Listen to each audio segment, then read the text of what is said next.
കൃഷി അറിവുകൾക്കൊരിടം കുട്ടനാട് FM 90.0 കർഷകന്റെ radio. FACT കാർഷിക. ഈ പരിപാടിയുടെ സഹകരണം fertilisers and chemicals Travancore limited, Udyogamandal, Ernakulam.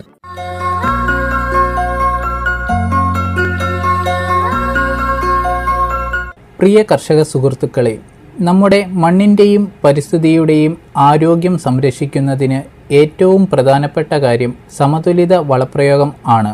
സമതുലിത വളപ്രയോഗം എന്നത് വിളകൾക്ക് ആവശ്യമായ പോഷകങ്ങൾ ശരിയായ അളവിലും ശരിയായ സമയത്തും ശരിയായ രീതിയിലും നൽകുക എന്നതാണ്. നമ്മുടെ കാർഷിക സർവകലാശാലകൾ ഇതിനായി ഓരോ വിളയ്ക്കും അനുയോജ്യമായ വളപ്രയോഗ ശുപാർശകൾ നൽകിയിട്ടുണ്ട്. പക്ഷേ സുഹൃത്തുക്കളെ, വളങ്ങൾ അമിതമായി ഉപയോഗിച്ചാൽ മണ്ണിന് ദോഷമുണ്ടാകുകയും ജലസ്രോതസ്സുകൾ മലിനമാകുകയും മനുഷ്യാരോഗ്യത്തെയും ബാധിക്കുകയും ചെയ്യും. പ്രത്യേകിച്ച് യൂറിയയുടെ അതിരഹിത പ്രയോഗം നമ്മുടെ മണ്ണിന്റെ ഫലഭൂഷ്ഠിത കുറയ്ക്കുകയും ഭക്ഷണത്തിലൂടെ നമ്മുടെ ശരീരത്തിൽ കയറി ഗുരുതരമായ രോഗങ്ങൾ വഴിയൊരുക്കുകയും ചെയ്യുന്നു. ശ്വാസകോശ സംബന്ധമായ പ്രശ്നങ്ങളും ക്യാൻസർ പോലുള്ള അസുഖങ്ങളും വരെ വരാൻ ഇടയാക്കുമെന്ന് ശാസ്ത്രം മുന്നറിയിപ്പ് നൽകിയിട്ടുണ്ട്. അതിനാൽ യൂറിയ പോലുള്ള രാസവളങ്ങൾ കർശനമായി നിയന്ത്രിതമായ അളവിൽ മാത്രം ഉപയോഗിക്കണം. എങ്ങനെ ചെയ്യാം ഇത്? ആദ്യം മണ്ണ് പരിശോധിക്കുക.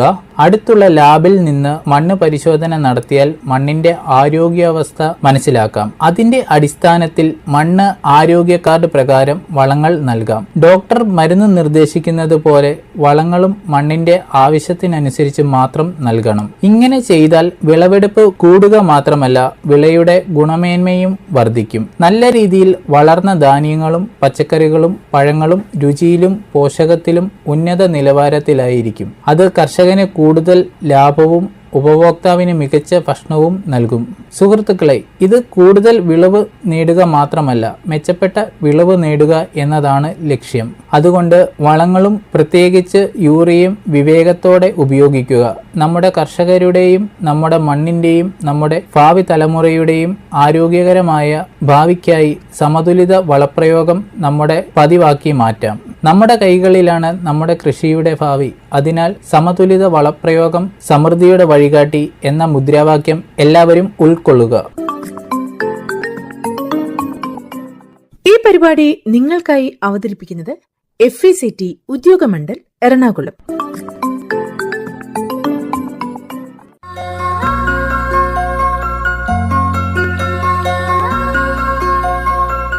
എന്താണ് PM പ്രണാം പദ്ധതിയുടെ ലക്ഷ്യങ്ങൾ? ജൈവവളങ്ങളോട് ചേർന്ന് രാസവളങ്ങളുടെ സമീകൃത ഉപയോഗം പ്രോത്സാഹിപ്പിക്കുക. 2022-23 ഏകദേശം 2.25 ലക്ഷം കോടി രൂപയായിരുന്ന രാസവളങ്ങളുടെ സബ്സിഡി ഭാരം കുറയ്ക്കുക. PM പ്രണാം സ്കീമിന്റെ പ്രധാന സവിശേഷതകൾ: department of fertilisers, chemicals and fertilisers മന്ത്രാലയത്തിന്റെ കീഴിലുള്ള സ്കീമുകൾക്ക് നിലവിലുള്ള വളം സബ്സിഡികൾ ലാഭിക്കുന്നതിലൂടെയാണ് പദ്ധതിക്ക് ധനസഹായം നൽകുന്നത്. PM പ്രണാം പദ്ധതിക്ക് പ്രത്യേക ബജറ്റ് ഉണ്ടാകില്ല. PM പ്രണാം പദ്ധതിയുടെ സബ്സിഡി സേവിങ്ങുകളും ഗ്രാന്റുകളും: സബ്സിഡി സമ്പാദ്യത്തിന്റെ 50% കേന്ദ്രം സംസ്ഥാനങ്ങൾക്ക് ഗ്രാന്റായി നൽകും. ഗ്രാന്റിന്റെ 70% വിവിധ തലങ്ങളിലുള്ള ബദൽ വളങ്ങളും ഉൽപാദന യൂണിറ്റുകളും സാങ്കേതികമായി സ്വീകരിക്കുന്നതുമായി ബന്ധപ്പെട്ട ആസ്തികൾ സൃഷ്ടിക്കാൻ ഉപയോഗിക്കാം. ശേഷിക്കുന്ന 30% കർഷകർ, പഞ്ചായത്തുകൾ, വളം കുറയ്ക്കൽ, ബോധവൽക്കരണം എന്നിവയിൽ ഏർപ്പെട്ടിരിക്കുന്ന മറ്റ് പങ്കാളികൾക്ക് പ്രതിഫലം നൽകാനും പ്രോത്സാഹിപ്പിക്കാനും ഉപയോഗിക്കാം. ഈ പരിപാടി നിങ്ങൾക്കായി അവതരിപ്പിക്കുന്നത് FACT ഉദ്യോഗമണ്ഡൽ, എറണാകുളം.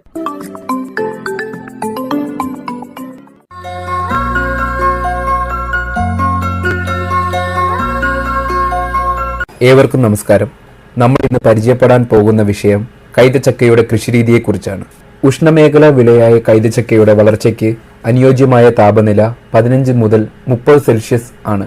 വർഷത്തിൽ 600 മില്ലിമീറ്റർ മുതൽ 2500 മില്ലിലിറ്റർ മഴ ലഭിക്കുന്ന സ്ഥലങ്ങളിൽ കൈതച്ചക്ക കൃഷി ചെയ്യാമെങ്കിലും 1000 മുതൽ 1500 മില്ലിമീറ്റർ മഴയാണ് അഭികാമ്യം. കൈതയ്ക്ക് ഉണക്കിനെ ഒരു പരിധിവരെ പ്രതിരോധിക്കാനുള്ള കഴിവുണ്ട്. ഇലകളിൽ വെള്ളം സൂക്ഷിക്കുന്ന കോശങ്ങൾ ഉള്ളതിനാൽ ആണിത്. എല്ലാ തരം മണ്ണിലും വളരുമെങ്കിലും വെള്ളക്കെട്ടുള്ളതും നീർവാഴ്ച കുറഞ്ഞതുമായ മണ്ണ് ഒഴിവാക്കേണ്ടതാണ്. അനോന സ്പീഷീസ് എന്ന ശാസ്ത്രീയ നാമത്തിൽ അറിയപ്പെടുന്ന കൈതച്ചക്ക റൊബിലേസിയ കുടുംബമാണ്. 16-ാം നൂറ്റാണ്ടിൽ പോർച്ചുഗീസുകാരാണ് ഇത് നമ്മുടെ കേരളത്തിൽ കൊണ്ടുവന്നത്. ജന്മദേശം ബ്രസീലാണ്. കൈതച്ചക്കയുടെ ഇംഗ്ലീഷ് പദമായ പൈനാപ്പിൾ എന്ന പേര് ലഭിച്ചത് സ്പാനിഷ് വാക്കായ പിനയിൽ നിന്നാണ്. കൈതച്ചക്കയുടെ പൈൻകോൺ ആകൃതിയാണ് പിന എന്ന സ്പാനിഷ് പദം കൊണ്ട് അർത്ഥമാക്കുന്നത്. എല്ലാവരും ആകർഷിക്കുന്ന രുചിയും മണവും ഗുണവും ആകൃതിയും കൈതച്ചക്കയുടെ പ്രത്യേകതകളാണ്. നേരിട്ട് ഭക്ഷിക്കുന്ന പഴമായോ പാനീയമായോ സംസ്കരിച്ച ജാം, സ്ക്വാഷ്, ചങ്ക്സ് തുടങ്ങിയ ഉൽപ്പന്നങ്ങളായോ കൈതച്ചക്ക ഉപയോഗിച്ചു വരുന്നു. ധാരാളം വിറ്റാമിനുകളും ധാതു ലവണങ്ങളും അടങ്ങിയ കൈതച്ചക്ക നാരുകളാലും സമ്പന്നമാണ്. പോഷക സമ്പുഷ്ടമായ കൈതച്ചക്കയിൽ ദഹനത്തിന് സഹായിക്കുന്ന ബ്രൊമാലിൻ എന്ന എൻസൈം ഉള്ളതുകൊണ്ട് ശരീരത്തിന്റെ പോഷണത്തിനും ആരോഗ്യത്തിനും ഉത്തമമാണ്. മാത്രമല്ല ഇവയിൽ കലോറി മൂല്യം കുറവാണ്. ആഗോളതലത്തിൽ ഏകദേശം 10 ലക്ഷം ഹെക്ടർ സ്ഥലത്ത് കൈതച്ചക്ക കൃഷിയുള്ളതായി കണക്കാക്കുന്നു. തായ്ലൻഡ്, കോസ്റ്ററിക്ക, ഫിലിപ്പീൻസ്, ചൈന തുടങ്ങിയ രാജ്യങ്ങളിൽ പൈനാപ്പിൾ കൃഷി ധാരാളമായി കണ്ടുവരുന്നുണ്ട്. ഇന്ത്യയിൽ ഏകദേശം 1 ലക്ഷം ഹെക്ടർ സ്ഥലത്ത് കൈതച്ചക്ക കൃഷിയുള്ളതായി കണക്കുകൾ സൂചിപ്പിക്കുന്നു. ഇന്ത്യയിലെ വാർഷികോൽപാദനം 17 ലക്ഷം ടണ്ണാണ്. കേരളത്തിൽ ഏകദേശം 12,000 ഹെക്ടർ സ്ഥലത്ത് കൈതച്ചക്ക കൃഷി ചെയ്യുന്നതായി കണക്കാക്കപ്പെടുന്നു. റബ്ബറിലും തെങ്ങിലും ഇടവേളയായി നമ്മുടെ നാട്ടിൽ കൈതച്ചക്ക നടാറുണ്ട്. ഉഷ്ണമേഖലാ പ്രദേശത്ത് കണ്ടുവരുന്ന കൈതച്ചക്ക കേരളത്തിന്റെ കാലാവസ്ഥയ്ക്ക് യോജിച്ചൊരു ഫലവർഗ വിളയാണ്. കേരളത്തിൽ എറണാകുളം ജില്ലയിലെ മൂവാറ്റുപുഴയ്ക്കടുത്തുള്ള വാഴക്കുളം എന്ന സ്ഥലത്താണ് കൂടുതൽ കൈതച്ചക്ക കൃഷി കേന്ദ്രീകരിച്ചിരിക്കുന്നത്. വാഴക്കുളം പൈനാപ്പിൾ എന്ന ഭൂപ്രദേശ സൂചിക ലഭിച്ചിട്ടുള്ള കൈതച്ചക്ക ഇനം പ്രസിദ്ധമാണ്. പ്രാചീന കാലം മുതൽ കൃഷി ചെയ്തുവരുന്ന ക്വീൻ വിഭാഗത്തിൽപ്പെടുന്ന മൗറീഷ്യസ് ഇനമാണിത്. ഇതുകൂടാതെ കോട്ടയം, ഇടുക്കി എന്ന ജില്ലകളിലും കൈതച്ചക്ക കൃഷി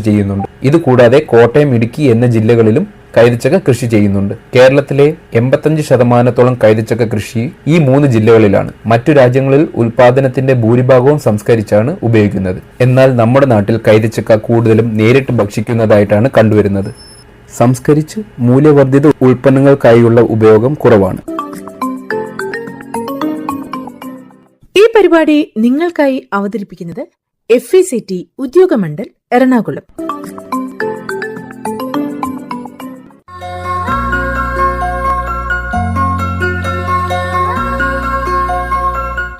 കാലാവസ്ഥയും മണ്ണും. ഉഷ്ണമേഖലാ വിളയായ കൈതച്ചക്കയുടെ വളർച്ചയ്ക്ക് അനുയോജ്യമായ താപനില 15 മുതൽ 30 സെൽഷ്യസ് ആണ്. വർഷത്തിൽ 60 മില്ലി മുതൽ 2500 മില്ലി ലിറ്റർ മഴ ലഭിക്കുന്ന സ്ഥലങ്ങളിൽ കൈതച്ചക്ക കൃഷി ചെയ്യാമെങ്കിലും 1000 മുതൽ 1500 മില്ലി ലിറ്റർ മഴയാണ് അഭികാമ്യം. കൈതയ്ക്ക് ഉണക്കിന് ഒരു പരിധിവരെ പ്രതിരോധിക്കാനുള്ള കഴിവുണ്ട്. ഇലകളിൽ വെള്ളം സൂക്ഷിക്കുന്ന കോശകങ്ങൾ ഉള്ളതിനാലാണിത്. എല്ലാത്തരം മണ്ണിലും വളരുമെങ്കിലും വെള്ളക്കെട്ടുള്ളതും നീർവാഴ്ച കുറഞ്ഞതുമായ മണ്ണ് ഒഴിവാക്കേണ്ടതാണ്. നല്ല വളക്കൂറുള്ളതും അല്പം അമ്ലതയുള്ളതുമായ മണൽ കലർന്ന മണ്ണാണ് ഉത്തമം. സമുദ്രനിരപ്പിൽ നിന്നും 1500 മീറ്റർ വരെ ഉയർന്ന പ്രദേശങ്ങളിൽ കൈതച്ചക്ക കൃഷി ചെയ്യാം. ഈ പരിപാടി നിങ്ങൾക്കായി അവതരിപ്പിക്കുന്നത് FECT Udyogamandal Ernakulam.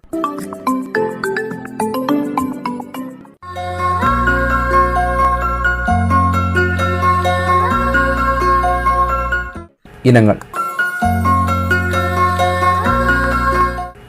Queen, Mauritius, Amrita, MD2 എന്നീ ഇനങ്ങളാണ് കേരളത്തിൽ പ്രചാരത്തിലുള്ളതെങ്കിലും മറ്റു പല ഇനങ്ങളും പല രാജ്യങ്ങളിൽ കൃഷി ചെയ്യുന്നുണ്ട്. ചില ഉദാഹരണങ്ങളാണ് Singapore Spanish, red Spanish, orange Spanish, മാസ്മറ, അലക്സാൻഡ്ര, വിക്ടോറിയ, ഇംപീരിയൽ, പെരോള എന്നിവ. ഹ്യൂം, മില്ലർ എന്നീ ശാസ്ത്രജ്ഞർ കൈതച്ചക്ക ഇനങ്ങളെ 3 വിഭാഗങ്ങളിലാണ് തരംതിരിച്ചിരിക്കുന്നത്: സൈന, Queen, Spanish Kew, Giant Kew എന്നീ ഇനങ്ങൾ. സൈനെ എന്ന ഗ്രൂപ്പിലും ക്വീൻ, മൗറീഷ്യസ് ഇനങ്ങൾ ക്വീൻ ഗ്രൂപ്പിലും പെടുത്തിയിരിക്കപ്പെടുന്നു. സൈന, സ്പാനിഷ് എന്നീ ഗ്രൂപ്പുകളിൽ വരുന്ന ഇനങ്ങൾ നേരിട്ട് ഭക്ഷിക്കുവാനും സംസ്കരിച്ച മൂല്യവർദ്ധിത ഉൽപ്പന്നങ്ങൾ ഉണ്ടാക്കുവാനും ഉപയോഗിക്കാറുണ്ട്. എന്നാൽ ക്വീൻ ഗ്രൂപ്പിലെ ഇനങ്ങൾ കൂടുതൽ നേരിട്ട് ഭക്ഷിക്കാൻ മാത്രമാണ് ഉപയോഗിക്കുന്നത്. കേരളത്തിലെ കൃഷി ചെയ്യുന്ന പ്രധാന ഇനങ്ങളാണ് ക്വീൻ, മൗറീഷ്യസ് എന്നിവ. ഇവ കൂടാതെ MD2 കേരള കർഷക സർവകലാശാല പുറത്തിറക്കിയ അമൃത എന്നിവയും കൃഷി ചെയ്യുന്നുണ്ട്. ക്യൂ, കറുപ്പ് കലർന്ന പച്ച നിറത്തിൽ വീതി കൂടിയ ഇലകളുള്ള ഇവയുടെ ചക്കയ്ക്ക് സിലിണ്ടറിക്കൽ ആകൃതിയാണ് ഉള്ളത്. ഇവയ്ക്ക് സ്ലിപ്പുകൾ ഇല്ല. ഇലയിൽ മുള്ളും കുറവാണ്. പരന്ന കണ്ണുകളായതിനാൽ കാനിങ്, മറ്റു സംസ്കരണത്തിനും ധാരാളമായി ഉപയോഗിക്കുന്നു. ഇളം നിറത്തിൽ പശപ്പുള്ള ഈ ഇനത്തിന് ജ്യൂസ് കൂടുതലാണ്. വിളവെടുക്കുവാൻ നട്ടുകഴിഞ്ഞ് 16 മുതൽ 17 മാസങ്ങൾ വേണ്ടിവരും. 2 മുതൽ 2.5 കിലോഗ്രാം തൂക്കമുള്ള ഫലങ്ങൾ ലഭിക്കുന്നു. ക്വീൻ വളരെ പഴക്കം ചെന്ന ഇനമാണിത്. കൂടുതലും നേരിട്ട് ഭക്ഷിക്കാൻ ഉപയോഗിക്കുന്നു. ഇലകൾക്ക് അല്പം നീല കലർന്ന പച്ച നിറമാണുള്ളത്. ക്യൂ ഇനങ്ങളെക്കാൾ ഉയരം കുറഞ്ഞ ഇനങ്ങളാണ് ക്വീനിനുള്ളത്. ചക്കയ്ക്ക് 1 മുതൽ 1.5 കിലോഗ്രാം വരെ തൂക്കമുണ്ടാകും. സ്വർണ്ണ നിറത്തിലുള്ള പൾപ്പ് ഇവയുടെ പ്രത്യേകതയാണ്. മൗറീഷ്യസ് കേരളത്തിൽ ഏറ്റവും കൂടുതൽ കൃഷി ചെയ്യുന്ന ഇനമാണിത്. മേഘാലയയിൽ ചില സ്ഥലങ്ങളിലും മൗറീഷ്യസ് കൃഷി കണ്ടുവരുന്നു. സ്വർണ്ണ മഞ്ഞ നിറത്തിലുള്ള ചക്കയ്ക്ക് നല്ല മധുരവും മണവുമുണ്ട്. ഏകദേശം 1 മുതൽ 1.5 കിലോഗ്രാം വരെ തൂക്കവും കാണും. നട്ട് 12 മുതൽ 13 മാസങ്ങൾ കൊണ്ട് വിളവെടുക്കാം. ഇലകളിലും ക്രൗണിലും മുള്ള് ദൃശ്യമാണ്. ചക്ക നേരിട്ട് ഭക്ഷിക്കാൻ ഉപയോഗിക്കുന്നു. ചക്കയിൽ ആഴത്തിലുള്ള കണ്ണുകൾ ഉള്ളതിനാൽ കാനിങ്ങിനും സംസ്കരണത്തിനും അനുയോജ്യമല്ല. അമൃത കേരള കർഷക സർവകലാശാലയിലെ വെള്ളാനിക്കര പൈനാപ്പിൾ റിസർച്ച് സെന്ററിൽ നിന്നും പുറത്തിറക്കിയിട്ടുള്ള ഈ ഇനം ക്യൂ, റിപ്ലി ക്യൂ എന്നിവയുടെ സങ്കര ഇനമാണ്. മൗറീഷ്യസിനോട് സാമ്യമുള്ള അമൃതയ്ക്ക് മൗറീഷ്യസിനെ അപേക്ഷിച്ച് സിലിണ്ടറിക്കൽ ആകൃതിയാണുള്ളത്. 1 മുതൽ 1.5 കിലോഗ്രാം വരെ തൂക്കമുള്ള ഫലങ്ങളാണ്. ക്യൂവിനേക്കാൾ കൂടുതൽ മധുരവുമുണ്ട്. MD2 അന്താരാഷ്ട്രത്തിൽ കൃഷി ചെയ്യുന്ന MD2 ഇനത്തിന്റെ ചക്ക ക്യൂവിലെ പോലെ അല്പം ചാണക പച്ച നിറത്തിൽ കാണപ്പെടുന്നു. നേരിട്ട് ഭക്ഷിക്കുവാനും സംസ്കരണത്തിനും ഒരുപോലെ പ്രയോജനപ്പെടുത്താവുന്ന ഒരിനമാണിത്. മധുരത്തിലും മണത്തിലും മൗറീഷ്യസിനോട് സാമ്യവുമുണ്ട്. നടിയിൽ വസ്തുക്കളായി ഉപയോഗിക്കുന്നത് പൈനാപ്പിളിന്റെ കന്ന്, പൈനാപ്പിൾ സ്ലിപ്പ്, പൈനാപ്പിൾ മകുടം, കന്നുകൾ അഥവാ കാനികൾ, മകുടങ്ങൾ അഥവാ ക്രൗണുകൾ, സ്ലിപ്പുകൾ, ടിഷ്യൂ കൾച്ചർ വഴി ഉണ്ടാക്കുന്ന തൈകൾ, തണ്ടു മുളപ്പിച്ച തൈകൾ എന്നീ നടീൽ വസ്തുക്കൾ ഉപയോഗിച്ച് കൈതച്ചക്ക കൃഷി ചെയ്യാം. കന്നുകൾ ചെടിയുടെ അടിഭാഗത്തിനു നിന്നും ഉണ്ടാകുന്നു. ഏകദേശം 500 ഗ്രാം തൂക്കമുള്ള കന്നുകളാണ് നടാൻ അനുയോജ്യം. വിളവെടുപ്പിന് ശേഷം കൈതച്ചക്കയുടെ അടിഭാഗത്തായി കാണപ്പെടുന്ന ചെറിയ കന്നുകളാണ് സ്ലിപ്പുകൾ എന്ന് പറയുന്നത്. ക്യൂ ഇനത്തിൽ സാധാരണയായി സ്ലിപ്പുകൾ ഉണ്ടാകാറില്ല. ചക്കയുടെ മുകൾ ഭാഗത്ത് നിന്നും നീക്കം ചെയ്യുന്ന ചെറിയ ഇലകൾ തങ്ങി നിൽക്കുന്ന ഭാഗമാണ് മുകുടം അഥവാ ക്രൗൺ.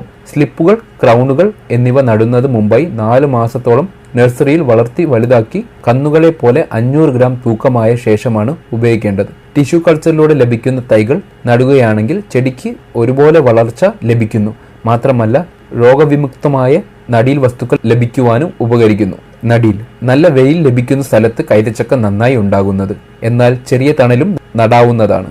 പുതുമഴ ലഭിക്കുന്ന സമയത്ത്, അതായത് മെയ്, ജൂൺ മാസങ്ങളിലും ആഗസ്റ്റ്, സെപ്റ്റംബർ മാസങ്ങളിലും നടാൻ ഉത്തമം. ജലസേചന സൗകര്യമുണ്ടെങ്കിൽ വർഷത്തിൽ ഏത് സമയത്തും നടാം.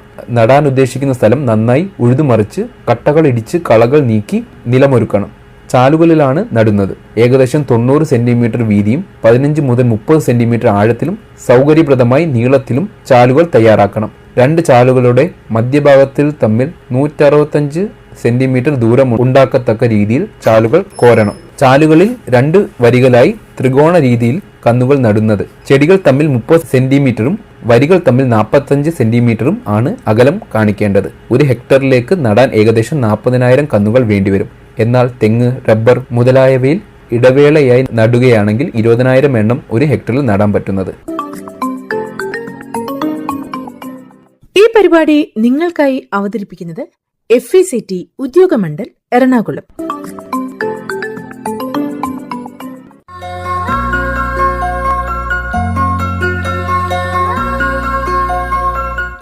വളപ്രയോഗം. വളപ്രയോഗത്തോടെ വളരെ നന്നായി പ്രതികരിക്കുന്ന വിളയാണ് കൈതച്ചക്ക. നടുന്ന സമയത്ത് ചെടിക്ക് 500 ഗ്രാം ജൈവവളം അടിവളമായി നൽകണം. ചെടികൾക്ക് വേണ്ട പ്രധാന മൂലകങ്ങളായ നൈട്രജൻ, ഫോസ്ഫറസ്, പൊട്ടാസ്യം എന്നിവ ചെടി ഒന്നിന് 8:4:8 ഗ്രാം എന്ന തോതിൽ നൽകാനാണ് കേരള കാർഷിക സർവകലാശാല ശുപാർശ ചെയ്യുന്നത്. മുഴുവൻ ഫോസ്ഫറസും അടിവളമായി നൽകണം. നൈട്രജൻ, പൊട്ടാസ്യം എന്നിവ വളത്തിന്റെ ലഭ്യത അനുസരിച്ച് 3-4 തവണകളായി നൽകാം. വളമിട്ട ശേഷം മണ്ണിട്ട് മൂടണം. മണ്ണ് പരിശോധിച്ച ശേഷം വളം ചെയ്യുന്നതായിരിക്കും അഭികാമ്യം. മണ്ണിൽ പുളി, രസം കൂടുതലാണെങ്കിൽ കുമ്മായമിട്ട് കൊടുക്കേണ്ടി വരും. വളർച്ച കുറവുള്ള ചെടികൾക്ക് മാസത്തിൽ ഒരിക്കൽ 1% വീര്യമുള്ള യൂറിയ തളിച്ചു കൊടുക്കാം. അമിത വളപ്രയോഗം പുഷ്പിക്കുന്ന സമയത്തുള്ള വളം ചെയ്യലും തണ്ടു പൊട്ടലിനും ചക്ക വിരൂപമാകുന്നതിനും ഇടവരുത്തും. ജലസേചനം. വെള്ളം നഷ്ടപ്പെടാതിരിക്കാൻ വേനൽക്കാലത്ത് 2 ആഴ്ച കൂടുമ്പോൾ നനച്ചു കൊടുക്കുന്നതും പുതയിടുന്നതും ചക്കയുടെ വലിപ്പം കൂട്ടുവാൻ സഹായകരമാണ്. വേനൽക്കാലത്ത് ചക്കയെ വയലിൽ നിന്നും സംസ്കരിക്കുന്നതിന് ഇലകൾ കൊണ്ട് പൊതിഞ്ഞു വെക്കുകയോ ഉണങ്ങിയ ഇലകൾ കൊണ്ട് മൂടുകയോ ചെയ്യാം. പൈനാപ്പിൾ തോട്ടത്തിൽ ധാരാളം കളകൾ പ്രത്യക്ഷപ്പെടാറുണ്ട്. കൈക്കോട്ട് കൊണ്ട് ചെത്തിയും കൈകൊണ്ട് പറിച്ചും അരിവാൾ ഉപയോഗിച്ച് വീശിയും യന്ത്രങ്ങളുടെ അഥവാ വീഡ് കട്ടർ സഹായത്തോടെയും ഇവയെ നീക്കം ചെയ്യാം. അത്യാവശ്യ ഘട്ടത്തിൽ കളനാശിനി പ്രയോഗം നടത്തിയും നിയന്ത്രിക്കാം. ഉപയോഗിക്കാൻ അനുവാദമുള്ള കളനാശിനികൾ ശുപാർശ ചെയ്തിട്ടുള്ള അളവിൽ വളരെ ശ്രദ്ധയോടെ വേണം ഉപയോഗിക്കേണ്ടത്. ചെടിയിൽ വീഴാതിരിക്കാൻ ശ്രദ്ധിക്കണം. ഡയൂറോൺ, ഓക്സിഫ്ലൂറോൺ, ഓക്സിഫ്ലൂറഫൈൻ എന്നിവ പൈനാപ്പിൾ തോട്ടങ്ങൾക്ക് ശുപാർശ ചെയ്തിട്ടുള്ള കളനാശിനികളാണ്. മണ്ണിൽ നനവുള്ള സമയത്താണ് കളനാശിനി തളിക്കേണ്ടത്. നല്ല മഴക്കാലത്ത് കളനാശിനി പ്രയോഗം പാടില്ല. വിളവെടുപ്പ്: തോട്ടത്തിൽ എല്ലാ ചെടികളും ഒരുമിച്ച് പൂക്കുന്നതിന് എത്തഫോൺ, എത്രൈൽ 2 ക്ലോറോ ഈഥൈൽ ഫോസ്ഫോണിക് ആസിഡ് എന്ന ഹോർമോൺ പ്രയോഗം ആവശ്യമാണ്. നട്ട് 7 തൊട്ട് 8 മാസം കഴിയുമ്പോൾ സാധാരണയായി 39 മുതൽ 42 ഇലകൾ ഉണ്ടായിരിക്കുന്ന സമയത്താണ് ഹോർമോൺ പ്രയോഗത്തിന് ഏറ്റവും അനുയോജ്യം. ഓരോ ചെടിയുടെയും നടുകൂമ്പിൽ 50 മില്ലി എന്ന തോതിൽ 25 ppm എത്തഫോൺ ലായനി ഒഴിച്ചു കൊടുക്കണം. ഈ ഹോർമോൺ ലായനിയിൽ 29% യൂറിയയും 0.04% കാൽഷ്യം കാർബണേറ്റും ചേർത്ത് ശേഷമാണ് ഒഴിച്ചു കൊടുക്കേണ്ടത്. 50 ലിറ്റർ ലായനി കൊണ്ട് 1000 ചെടികൾക്ക് ഒഴിച്ചു കൊടുക്കാം. എത്തഫോൺ പല വീര്യത്തിൽ ലഭ്യമാണ്. അതനുസരിച്ച് ലായനി ഉണ്ടാക്കുവാൻ ഉപയോഗിക്കുന്ന അളവിലും വ്യത്യാസം വരും. ഹോർമോൺ പ്രയോഗം കഴിഞ്ഞ് 30 മുതൽ 40 ദിവസം കൊണ്ട് പൂങ്കുല വന്നു തുടങ്ങും. മൗറീഷ്യസ്, അമൃത, MD2 എന്നീ ഇനങ്ങൾ 4 മുതൽ 4.5 മാസങ്ങൾ കൊണ്ട് വിളവെടുക്കാൻ പാകമാകും. എന്നാൽ ക്യൂ ഇനത്തിൽ 5 മുതൽ 5.5 മാസങ്ങൾ വേണ്ടിവരും. ഒരു ഹെക്ടറിൽ നിന്നും ഏകദേശം 40 ടൺ വിളവ് ലഭിക്കാറുണ്ട്. ബലത്തിന്റെ തൂക്കം അനുസരിച്ച് ABC എന്ന ഗ്രേഡുകളായിട്ടാണ് കൈതച്ചക്ക വിപണിയിലെത്തുന്നത്. കൈതച്ചക്കയുടെ വിളവെടുത്ത ശേഷം അതേ ചെടി കുറ്റിവിളയായും നിലനിർത്താം. ചെടിയിൽ ഒരു കന്ന് മാത്രം നിലനിർത്തി നല്ലപോലെ വെള്ളം ചെയ്ത് പരിചരിച്ചാൽ വിളവെടുക്കാം. അടുത്ത 2 വർഷം വരെ ഇത് തുടരാം. ഓരോ വർഷവും ഹോർമോൺ പ്രയോഗം അടക്കമുള്ള എല്ലാ പരിചരണ മുറകളും ചെയ്യേണ്ടതാണ്. സസ്യസംരക്ഷണം: മീലി മൂട്ടകളും ശൽക്ക കീടങ്ങളുമാണ് കൈതച്ചക്കയിൽ കാണുന്ന പ്രധാന കീടങ്ങൾ. മീലി മൂട്ടയുടെ ആക്രമണം മൂലം ഇലകൾക്ക് നല്ല ചുവപ്പു നിറം കാണാറുണ്ട്. കൃത്യസമയത്ത് തന്നെ കീടനാശിനി തളിച്ച് ഇവയെ നിയന്ത്രിക്കണം. കീടനാശിനി ചെടിയുടെ ചുവട്ടിലും വശങ്ങളിലും എത്തുന്നുണ്ട് എന്ന് ഉറപ്പുവരുത്തണം. കളകൾ നിയന്ത്രിച്ച തോട്ടം വൃത്തിയാക്കി സൂക്ഷിക്കേണ്ടതാണ്. ഉറുമ്പുകൾ വഴിയാണ് മീലിമൂട്ടകൾ പരക്കുന്നത്. ഇതും സൂക്ഷിക്കേണ്ടതാണ്. പൈനാപ്പിൾ കാണുന്ന വൈറസ് രോഗത്തെ പരത്തുന്നതും ഈ മീലിമൂട്ടകളാണ്. അതിനാൽ അവയെ നിയന്ത്രിക്കേണ്ടത് അത്യാവശ്യമാണ്. ചിലപ്പോൾ അഴുകൽ രോഗവും തോട്ടത്തിൽ കാണാറുണ്ട്. കോപ്പർ അടങ്ങിയ കുമിൾനാശിനി പ്രയോഗം കൊണ്ട് ഇത് നിയന്ത്രിക്കാം. സംസ്കരണം: ഫലങ്ങൾ കൂടുതൽ ലഭ്യമാകുന്ന അവസരങ്ങളിൽ മൂല്യവർദ്ധിത ഉൽപ്പന്നങ്ങളായി സൂക്ഷിക്കാവുന്നതാണ്. Juice, concentrate, syrup, squash, jam, candy, chunks, അച്ചാർ തുടങ്ങിയ പല ഉൽപ്പന്നങ്ങളും ഉണ്ടാക്കുവാനുള്ള സാങ്കേതിക വിദ്യ ഇന്ന് നിലവിലുണ്ട്. കൂടാതെ പുഡിംഗ്, ഹൽവ, അട, വൈൻ, വിനീഗർ മുതലായവയും കൈതച്ചക്ക ഉപയോഗിച്ച് തയ്യാറാക്കാം. ഈ പരിപാടി നിങ്ങൾക്കായി അവതരിപ്പിക്കുന്നത് FECT ഉദ്യോഗമണ്ഡൽ എറണാകുളം. നമോ ഡ്രോൺ ദീദി പദ്ധതി department of agriculture and farmers welfare, department of rural development, ministry of fertiliser എന്നിവയുൾപ്പെടെയുള്ള പ്രധാന സർക്കാർ വകുപ്പുകൾ സഹകരിച്ച് രൂപകൽപ്പന ചെയ്ത ഒരു കേന്ദ്രമേഖലാ പദ്ധതിയാണ് നമോ ഡ്രോൺ ദീദി പദ്ധതി. നാനോ വളങ്ങളുടെയും കീടനാശിനികളുടെയും കൃത്യമായ സ്പ്രേ ചെയ്യുന്നതിനായി കാർഷിക മേഖലയിൽ ഡ്രോണുകളുടെ ഉപയോഗം പ്രോത്സാഹിപ്പിക്കുന്നതിന് സ്ത്രീകളുടെ പങ്കാളിത്തത്തിനും മുഖ്യധാര കൃഷിയിൽ അവരുടെ സുസ്ഥിരമായ പങ്കാളിത്തത്തിനും ഊന്നൽ നൽകാനാണ് ഈ സംരംഭം ലക്ഷ്യമിടുന്നത്. പദ്ധതികളുടെ പ്രധാന ഹൈലൈറ്റുകൾ ഇവയാണ്: department of agriculture and farmers welfare, ഗ്രാമവികസന വകുപ്പ്, രാസവള വകുപ്പ്, NRLM, ലീഡ് ഫെർട്ടിലൈസർ കമ്പനികൾ എന്നിവയുടെ കീഴിൽ പ്രൊമോട്ട് ചെയ്യപ്പെടുന്ന വനിതാ സ്വയം സഹായ സംഘങ്ങളുടെ വിഭവങ്ങളും പരിശ്രമങ്ങളും സംയോജിപ്പിച്ച് സമഗ്രമായ ഇടപെടലുകൾ പദ്ധതി നിർദ്ദേശിക്കുന്നു. കാർഷിക സേവനങ്ങൾ നൽകുന്നതിന് NRLM-ന് കീഴിൽ ഗ്രാമപ്രദേശങ്ങളിലെ ഏരിയ അല്ലെങ്കിൽ ക്ലസ്റ്റർ SHG ഗ്രൂപ്പുകൾ എന്നിവയുടെ ശരിയായ തിരഞ്ഞെടുപ്പിനെ ആശ്രയിച്ചാണ് പദ്ധതിയുടെ നടത്തിപ്പ്. അങ്ങനെ ഡ്രോൺ സേവനങ്ങൾക്കായുള്ള അവരുടെ ഭാഗത്തെ കർഷകരിൽ നിന്നുള്ള ആവശ്യമനുസരിച്ച് പ്രദേശം അല്ലെങ്കിൽ ക്ലസ്റ്റർ തിരഞ്ഞെടുക്കുന്നതിനായി വിലയിരുത്തപ്പെടും. അത് സ്വയം സഹായ സംഘങ്ങളെ തിരഞ്ഞെടുക്കുന്നതിനുള്ള അടിസ്ഥാനമായി മാറും. സംസ്ഥാന കൃഷി വകുപ്പ്, സംസ്ഥാന mission directorate of NRLM, LFC, ICAR പ്രതിനിധികൾ എന്നിവരടങ്ങുന്ന സംസ്ഥാന തലത്തിലുള്ള കമ്മിറ്റി ഡ്രോണുകൾ നൽകുന്നതിനായുള്ള തിരിച്ചറിഞ്ഞ ക്ലസ്റ്ററുകളിലെ സംസ്ഥാനങ്ങളിലെ NRLM പ്രകാരമുള്ള പുരോഗമന വനിതാ സ്വയം സഹായ സംഘങ്ങളെ തിരഞ്ഞെടുക്കും. ഡ്രോൺ പൈലറ്റിന് വനിതാ SHG അംഗങ്ങളെ തിരഞ്ഞെടുക്കൽ, ഡ്രോൺ അസിസ്റ്റന്റ് പരിശീലനം എന്നിവ സമിതിയുടെ ഉത്തരവാദിത്തമാണ്. ജില്ല തിരിച്ചുള്ള ഡ്രോൺ ഉപയോഗം, ലഭ്യത, നിലവിലുള്ള വിടവ് എന്നിവയുടെ വിലയിരുത്തൽ, ഭാവി ആവശ്യകതകൾ തിരിച്ചറിയൽ, തിരഞ്ഞെടുത്ത വനിതാ SHGക്ക് LFC കീടനാശിനി കമ്പനികളുമായി ഏകോപിപ്പിച്ച് ബിസിനസ് നൽകൽ ഉറപ്പാക്കൽ എന്നിവയാണ് മറ്റു സവിശേഷതകൾ. യോഗ്യരായ വനിതാ സ്വയം സഹായ സംഘങ്ങളിലെ അംഗങ്ങളിൽ നിന്നും ഒരാളെ 15 ദിവസത്തെ പരിശീലനത്തിനായി തിരഞ്ഞെടുക്കും. അതിൽ 5 ദിവസത്തെ നിർബന്ധിത ഡ്രോൺ പൈലറ്റ് പരിശീലനവും കാർഷിക ആവശ്യത്തിനായും കീടനാശിനി പ്രയോഗത്തിനും വേണ്ടി അധിക 10 ദിവസത്തെ പരിശീലനവും ഉൾപ്പെടുന്നു. NRLMന് കീഴിൽ SSGയിലെ മറ്റ് അംഗങ്ങൾക്ക് ഇലക്ട്രിക്കൽ സാധനങ്ങളുടെ അറ്റകുറ്റപ്പണികൾ, ഫിറ്റിംഗ്, മെക്കാനിക്കൽ ജോലികൾ എന്നിവ ഏറ്റെടുക്കാൻ താൽപ്പര്യമുള്ളവർക്ക് ഡ്രോൺ സഹായിയായി പരിശീലനം നൽകും. തിരിച്ചറിഞ്ഞ സ്വയം സഹായ സംഘങ്ങൾക്ക് NRLM പ്രകാരം ഡ്രോണുകൾ വാങ്ങുന്നതിനുള്ള സാമ്പത്തിക സഹായവും വായ്പയും നൽകും. NRLMന് കീഴിൽ SSGകൾ ഡ്രോണുകൾ വാങ്ങുന്നതിനും റിപ്പയർ ചെയ്യുന്നതിനും ഡ്രോണുകളുടെ പരിപാലനത്തിനും ഡ്രോൺ കമ്പനികൾ മുഖേന നേരിടേണ്ടി വരുന്ന ബുദ്ധിമുട്ടുകൾ കണക്കിലെടുത്ത് LFCകൾ ഡ്രോൺ നിർമ്മാണ കമ്പനികൾക്കും SSGക്കും ഇടയിൽ ഒരു പാലമായി പ്രവർത്തിക്കും. ബന്ധപ്പെട്ട SSGകളുടെ ക്ലസ്റ്റർ ലെവൽ ഫെഡറേഷനുമായുള്ള മെമ്മോറാണ്ടം ഓഫ് അണ്ടർസ്റ്റാൻഡിംഗ് വഴി LFCകൾ ഡ്രോണുകൾ വാങ്ങുകയും SSGകൾക്ക് ഡ്രോണുകളുടെ ഉടമസ്ഥാവകാശം നൽകുകയും ചെയ്യും. അവയുടെ അറ്റകുറ്റപ്പണികൾക്കായുള്ള സ്വയം സഹായ സംഘങ്ങളുമൊത്തുള്ള ഡ്രോണുകൾ, നാനോ വളങ്ങളുടെ ഉപയോഗം LFCകൾ പ്രോത്സാഹിപ്പിക്കും. നാനോ വളത്തിനും കീടനാശിനി പ്രയോഗത്തിനുമായി കർഷകർക്ക് ഡ്രോൺ സേവനങ്ങൾ SSGകൾ വാടകയ്ക്ക് നൽകുകയും SSGകൾക്ക് അധിക വരുമാനം നേടുകയും ചെയ്യും. നമോ ഡ്രോൺ ദീദിയുടെ പ്രധാന സവിശേഷതകൾ ഇവയാണ്. ഡ്രോൺ വാങ്ങുന്നതിന് NRLM SSGകൾക്ക് സബ്സിഡി നൽകുന്നു. ഡ്രോൺ വിലയുടെ 80% സബ്സിഡിയായി 8 ലക്ഷം രൂപയും നൽകുന്നു. ഡ്രോണിന്റെ ബാക്കി ചിലവിന് AIFൽ നിന്ന് വായ്പാ സൗകര്യം, അതുപോലെ 3% പലിശ നിരക്കിൽ ഈസി ലോണും നൽകുന്നതാണ്. ഡ്രോൺ പാക്കേജിന്റെ ഭാഗമായി ഡ്രോൺ പൈലറ്റ് പരിശീലനവും ഡ്രോൺ വഴി അധികമായി വരുമാനം നേടാനുള്ള അവസരവും ലഭിക്കുന്നു. വനിതാ സ്വയം സഹായ സംഘങ്ങൾക്ക്, കർഷകർക്ക് ഡ്രോൺ സേവനം. ഈ പരിപാടി നിങ്ങൾക്കായി അവതരിപ്പിക്കുന്നത് FECT ഉദ്യോഗമണ്ഡൽ എറണാകുളം.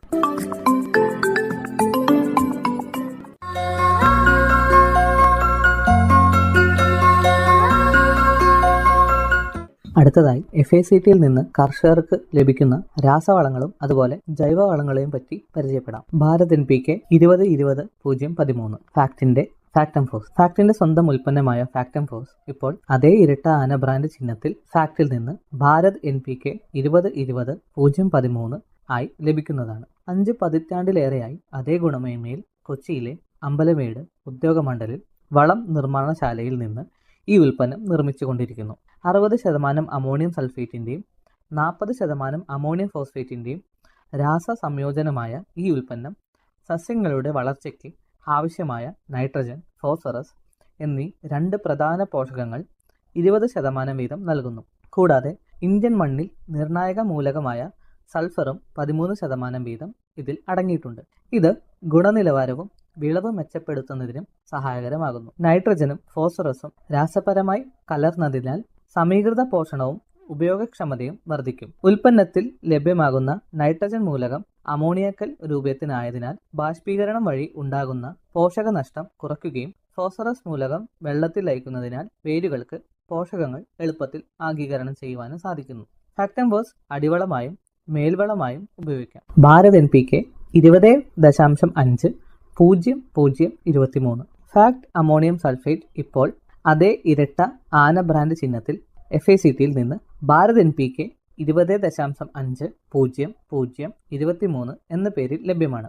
6 പതിറ്റാണ്ടിലേറെയായി FACTയുടെ അതേ ഗുണമേന്മയിൽ കൊച്ചിയിലെ ഉദ്യോഗമണ്ഡലിൽ നിന്നാണ് ഈ ഉൽപ്പന്നം നിർമ്മിച്ചുകൊണ്ടിരിക്കുന്നത്. ഈ ഉൽപ്പന്നത്തിൽ 20.5% നൈട്രജനും 23% സൾഫറും അടങ്ങിയിരിക്കുന്നു. നൈട്രജനും സൾഫറും ചേർന്ന രാസമിശ്രിതമായ ഈ ഉൽപ്പന്നം ചെടികൾക്ക് ലഭിക്കുന്ന പോഷകങ്ങളുടെ കാര്യക്ഷമത വർദ്ധിപ്പിക്കാൻ സഹായിക്കുന്നു. വളത്തിൽ അടങ്ങിയിരിക്കുന്ന സൾഫർ മൂലകം വിളകളുടെ വിളവും ഗുണമേന്മ വർദ്ധിപ്പിക്കുന്നതിനും സഹായിക്കും. കൂടാതെ സൾഫർ കീടങ്ങളെയും രോഗങ്ങളെയും വിളകളെ ബാധിക്കാതെ പ്രതിരോധിക്കുന്നു. നെല്ല്, വാഴ, കരിമ്പ്, പച്ചക്കറികൾ, കാപ്പി, തേയില, കുരുമുളക് തുടങ്ങിയ തോട്ടവിളകൾക്ക് അനുയോജ്യമായ വളമാണ് ഈ ഉൽപ്പന്നം. ഭാരത് NPK 20.5-00-23 വസ്തുതയിൽ അടങ്ങിയിരിക്കുന്ന നൈട്രജൻ അമോണിയക്കൽ രൂപത്തിനായതിനാൽ മണ്ണിൽ നിന്ന് ഒലിച്ചു പോകാതെയും ബാഷ്പീകരണം കുറയ്ക്കുകയും ചെയ്യുന്നു. അമോണിയം സൾഫേറ്റ് ഈർപ്പം ആഗീകരണം ചെയ്യുന്നില്ല, ആയതിനാൽ പോഷകങ്ങൾ നഷ്ടപ്പെടുന്നില്ല. ഭാരത് NPK 15-15-15. FACT NPK 15-15-15 എന്ന അളവിൽ നൈട്രജൻ, ഫോസ്ഫറസ്, പൊട്ടാസ്യം എന്നീ 3 പ്രധാന പോഷകങ്ങൾ 15% വീതം തുല്യ അളവിൽ അടങ്ങിയിരിക്കുന്നു. NPK 15-15-15ന്റെ പ്രയോഗം മൂലം വിളകളുടെ വളർച്ച, വേര് വികസനം, മെച്ചപ്പെട്ട വിളവ് എന്നിവ വർദ്ധിപ്പിക്കുന്നു. നൈട്രജൻ വിളകളുടെ വളർച്ചയ്ക്കും ഫോസ്ഫറസ് വേരുകളുടെ വികസനം വർദ്ധിപ്പിക്കുവാനും പൊട്ടാസ്യം രോഗപ്രതിരോധത്തിനും വളർച്ചയെ പ്രോത്സാഹിപ്പിക്കുന്നതിനും സഹായിക്കുന്നു. കൂടാതെ 3 പോഷകങ്ങളും മൊത്തത്തിലുള്ള വളർച്ചയ്ക്ക് വിളവ് ഉറപ്പിക്കുന്നതിനും പ്രധാന പങ്ക് വഹിക്കുന്നു. ഈ വളങ്ങൾ ചെറിയ കൃഷിയിടങ്ങളിൽ അല്ലെങ്കിൽ അടുക്കള തോട്ടങ്ങൾക്ക് അനുയോജ്യമാണ്. ഈ വളം ഫാക്ട് സ്ഥാപനത്തിന്റെ ഇരട്ട ആനമുദ്രയിൽ കർഷകർക്ക് വിതരണം ചെയ്യപ്പെടുന്നു. FACTയിൽ നിന്നും ഭാരത് MOP. FACT MOPയിൽ 60% പൊട്ടാഷ് അടങ്ങിയിട്ടുണ്ട്. ചെടികളുടെ വളർച്ചയ്ക്ക് ആവശ്യമായ പ്രധാന പോഷകങ്ങളിൽ ഒന്നാണ് പൊട്ടാഷ്. കീടങ്ങൾക്കും രോഗങ്ങൾക്കും എതിരെയുള്ള പ്രതിരോധം വർദ്ധിപ്പിക്കാനും നൈട്രജൻ വളങ്ങളുടെ അമിതമായ ഉപയോഗത്തിൽ നിന്ന് ഉണ്ടാകുന്ന അസന്തുലിതാവസ്ഥ പരിഹരിക്കാനും വരൾച്ചയിൽ നിന്ന് വിളകളെ സംരക്ഷിക്കാനും പൊട്ടാഷ് സഹായിക്കുന്നു. ധാന്യങ്ങളുടെ വലിപ്പവും വിളവിന്റെ ഗുണനിലവാരവും വർദ്ധിപ്പിക്കാൻ പൊട്ടാസ്യം സഹായിക്കുന്നു. നിലക്കടല, സൂര്യകാന്തി തുടങ്ങിയ എണ്ണക്കുരുക്കളിൽ എണ്ണയുടെ അളവ് വർദ്ധിപ്പിക്കാൻ പൊട്ടാസ്യം സഹായിക്കുന്നു. പൊട്ടാഷ് വളം ഫാക്ട് സ്ഥാപനത്തിന്റെ ഇരട്ടാന മുദ്രയിൽ കർഷകർക്ക് വിതരണം ചെയ്യപ്പെടുന്നു. വാഴ, നെല്ല്, കരിമ്പ്, പച്ചക്കറികൾ തുടങ്ങിയ എല്ലാ വിളകൾക്കും പൊട്ടാസ്യം ഉപയോഗിക്കാവുന്നതാണ്. ഫാക്ട് ഓർഗാനിക് എന്നത് FCO നിർദ്ദേശങ്ങൾ പ്രകാരം വികസിപ്പിച്ചെടുത്ത് ഫാക്ട് വിപണനം ചെയ്യുന്ന ഒരു പ്രകൃതിദത്ത ജൈവവളമാണ്. ഫാക്ട് ഓർഗാനിക് മണ്ണിന്റെ ഘടന, ജലം നിർത്താനുള്ള ശേഷി തുടങ്ങിയവയെ മെച്ചപ്പെടുത്തുന്നു. ഈ ജൈവവളത്തിൽ 12% ഓർഗാനിക് കാർബണും ചെറിയ അളവിൽ NPKയും അടങ്ങിയിരിക്കുന്നു. ഇതുകൂടാതെ കാൽസ്യം, മഗ്നീഷ്യം, സൾഫർ മൂലകങ്ങളും കൂടാതെ ഇരുമ്പ്, സിങ്ക്, ബോറോൺ തുടങ്ങിയ സൂക്ഷ്മ പോഷകങ്ങളും ചെറിയ അളവിൽ നൽകുന്നു. ഫാക്ട് ഓർഗാനിക് എല്ലാ മണ്ണിലും, എല്ലാ വിളകളിലും, എല്ലാ സീസണിലും പ്രയോഗിക്കാവുന്നതാണ്. ഫാക്ട് ഓർഗാനിക്കിന്റെ ഉപയോഗം മൂലം മണ്ണിരയുടെ എണ്ണത്തിലും ഗണ്യമായ വർധനവുണ്ടാകുന്നു. കൂടാതെ മണ്ണിൽ വായുസഞ്ചാരം വർദ്ധിക്കുന്നു. അമ്ലാവസ്ഥയും ക്ഷാരാവസ്ഥയും പോലുള്ള അസാധാരണ അവസ്ഥകളിൽ നിന്ന് മണ്ണിന്റെ pHനെ ഫാക്ട് ഓർഗാനിക് നിയന്ത്രിക്കുന്നു. ഫാക്ട് ഓർഗാനിക്കിന്റെ ഉപയോഗം മൂലം വേരുകളുടെ വളർച്ച മെച്ചപ്പെടുത്തുകയും ഉൽപാദനക്ഷമത വർദ്ധിക്കുകയും ചെയ്യുന്നു. ഫാക്ട് ഓർഗാനിക് ജൈവ കൃഷിക്കും പഴം, പച്ചക്കറി തോട്ടങ്ങൾക്കും അടുക്കള തോട്ടങ്ങൾക്കും അനുയോജ്യമാണ്. ഫാക്ട് ഓർഗാനിക് പ്ലസ് ഫാക്ട് വിപണനം ചെയ്യുന്ന ഒരു കോഴി അധിഷ്ഠിത പ്രകൃതിദത്ത വളമാണ് ഓർഗാനിക് പ്ലസ്. കൂടാതെ ഈ ജൈവവളം FCO നിർദ്ദേശങ്ങൾ പ്രകാരം വികസിപ്പിച്ചെടുത്തതാണ്. ഓർഗാനിക് പ്ലസ് മണ്ണിന്റെ ഘടന മെച്ചപ്പെടുത്തുകയും ജലം നിർത്താനുള്ള ശേഷിയും വർദ്ധിപ്പിക്കുന്നു. ഇത് മണ്ണിന്റെ വൻതോതിലുള്ള സാന്ദ്രത കുറയ്ക്കുകയും അതുവഴി ഉൽപാദനക്ഷമത വർദ്ധിപ്പിക്കാൻ സഹായിക്കുകയും ചെയ്യുന്നു. ഫാക്ട് ഓർഗാനിക് പ്ലസിൽ 14% ഓർഗാനിക് കാർബണും 0.5% NPKയും കൂടാതെ ചെറിയ അളവിൽ കാൽസ്യം, മഗ്നീഷ്യം, സൾഫർ സൂക്ഷ്മ പോഷകങ്ങളും അടങ്ങിയിരിക്കുന്നു.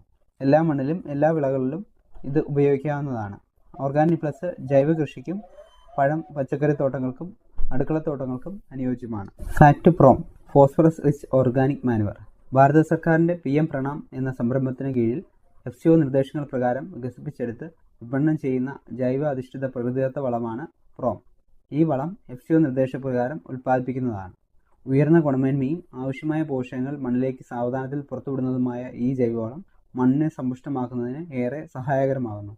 ഇതിൽ P2O5 ആയി 8% ഫോസ്ഫറസ് കൂടാതെ ചെറിയ അളവിൽ nitrogen, potash, calcium, magnesium, sulphur സൂക്ഷ്മ പോഷകങ്ങളും അടങ്ങിയിരിക്കുന്നു. പ്രോം എല്ലാ മണ്ണിലും, എല്ലാ വിളകളിലും, എല്ലാ സീസണിലും പ്രയോഗിക്കാവുന്നതാണ്. പ്രോമിന്റെ പ്രയോഗം മൂലം മണ്ണിന്റെ ഓർഗാനിക് കാർബണിന്റെ അളവ് വർദ്ധിപ്പിക്കുകയും മണ്ണിന്റെ സുഷിരതയും ജലാംശം നിലനിർത്താനുള്ള ശേഷിയും മെച്ചപ്പെടുത്തുന്നു. ഇപ്രകാരം പ്രോം ഒരു മണ്ണ് കണ്ടീഷണറായും പ്രവർത്തിക്കുന്നു. Fact FOM fermented organic manoeuvre fact FOM പരിസ്ഥിതി സൗഹൃദവും മണ്ണിൽ ദീർഘകാലം നിലനിൽക്കുന്നതുമായ പ്രകൃതിദത്ത ജൈവവളമാണ്. ഈ വളം FCO നിർദ്ദേശപ്രകാരം ഉൽപ്പാദിപ്പിക്കുന്നതാണ്. ഫാക്ട് FOMൽ നൈട്രജൻ, ഫോസ്ഫറസ്, പൊട്ടാസ്യം എന്നിവ കുറഞ്ഞത് 1 മുതൽ 2% വീതവും കൂടാതെ ചെറിയ അളവിൽ കാൽസ്യം, മഗ്നീഷ്യം, സൾഫർ സൂക്ഷ്മ പോഷകങ്ങളും അടങ്ങിയിരിക്കുന്നു. മണ്ണിന്റെ ഘടനയെ പരിപോഷിപ്പിക്കുകയും ചെടികൾക്ക് പോഷക ലഭ്യത വർദ്ധിപ്പിക്കുകയും ചെയ്യുന്ന FOM ജൈവ കൃഷിക്കും പഴം, പച്ചക്കറി തോട്ടങ്ങൾക്കും അടുക്കള തോട്ടങ്ങൾക്കും അനുയോജ്യമാണ്. പ്രോം എല്ലാ മണ്ണിലും, എല്ലാ വിളകളിലും, എല്ലാ സീസണിലും പ്രയോഗിക്കാവുന്നതാണ്. FACT PDM potash derived from molasses പൊട്ടാഷിന്റെ സ്വാഭാവിക ഉറവിടം എന്ന് വിശേഷിപ്പിക്കാവുന്ന ജൈവവളമാണ് ഫാക്ട് PDM. കരിമ്പ് പിഴിഞ്ഞു കെട്ടുന്ന ശർക്കരപ്പാവിൽ നിന്നും വികസിപ്പിച്ചെടുത്ത ഈ ജൈവവളത്തിൽ 14% പൊട്ടാസ്യം അടങ്ങിയിരിക്കുന്നു. ഈ ജൈവവളം FCO നിർദ്ദേശപ്രകാരം ഉൽപ്പാദിപ്പിക്കുന്നതാണ്. ചെറിയ അളവിൽ nitrogen, phosphorus, calcium, magnesium, sulphur കൂടാതെ ചെറിയ അളവിൽ സൂക്ഷ്മ പോഷകങ്ങളും അടങ്ങിയിട്ടുണ്ട്. PDM ഉപയോഗിക്കുന്നത് മൂലം ചെടികളിലെ സസ്യ ഹോർമോണുകളെ ഉണർത്തി വിളകളുടെ അഭിവൃദ്ധിക്കും അതിനോടൊപ്പം തന്നെ മണ്ണിന്റെ ഘടന, ജലം നിർത്താനുള്ള ശേഷി, മണ്ണിന്റെ ആരോഗ്യം എന്നിവ മെച്ചപ്പെടുത്തുകയും ചെയ്യുന്നു. മണ്ണിൽ ഒരിക്കൽ പ്രയോഗിച്ചാൽ സൂക്ഷ്മാണുക്കൾ പെരുകി മണ്ണിന്റെ ഫലപുഷ്ടിയും ഇതിനോടൊപ്പം വർദ്ധിപ്പിക്കുന്നു. ജൈവകൃഷിക്ക് ഏറ്റവും അനുയോജ്യമായ വളമാണ് PDM. എല്ലാ വിളകൾക്കും എല്ലാ മണ്ണിനും വിളകളുടെ വളർച്ചയെ പ്രതിരോധിക്കുന്നതിന് PDM അത്യുത്തമമാണ്. ഈ പരിപാടി നിങ്ങൾക്കായി അവതരിപ്പിച്ചത് FECT ഉദ്യോഗമണ്ഡൽ എറണാകുളം. ഇതോടെ ഇന്നത്തെ പരിപാടി സമാപിക്കുന്നു. FECT കാർഷികം വീണ്ടും അടുത്തയാഴ്ച ഇതേ സമയം. എല്ലാവർക്കും നമസ്കാരം.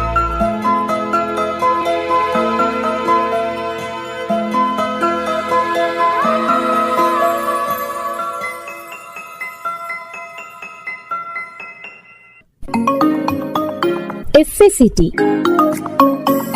കാർഷികം.